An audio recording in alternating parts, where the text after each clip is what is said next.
सरपंच यशवंतराव आज इकडे राहण्याकडे कसं काय तुम्ही? आणि राव काय राव तुम्हाला किती अख्खं गाव टाकलं मी. आम्ही दोघं. हा मग अक्षरशः तू सुधारलाय, तुझं एकदम चांगलं चाललंय.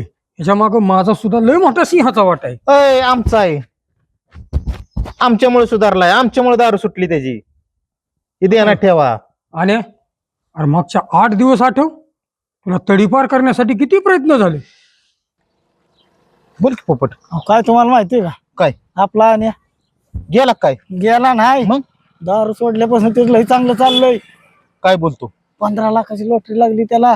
हे शक्यच नाही.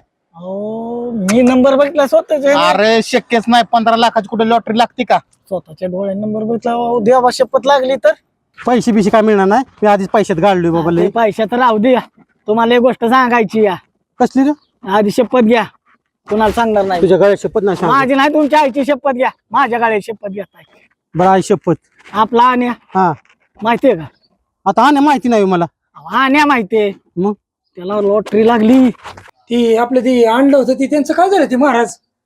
भविष्यवालं हा रे ती भविष्यवालं नाही. मग तुम्हाला त्या दिवशी म्हणत होतं का नाही, मी ह्या माणसाला कुठतरी बघितलाय, हा. कुठतरी बघितलाय. अरे ती आपल्याच गावातला माणूस आहे का? आपल्या गावातला कोण हो यशवंतराव? अरे एक 20-25 वर्षापूर्वी ती हितनं गावातनं हा आपल्या इथली एक कासाराच्या एक पाहुणी आली होती. हा तिला घेऊन हम्म. तिच्याबरोबर काय लफडा बाजार केला इथलं जे केलं होतं तिच्या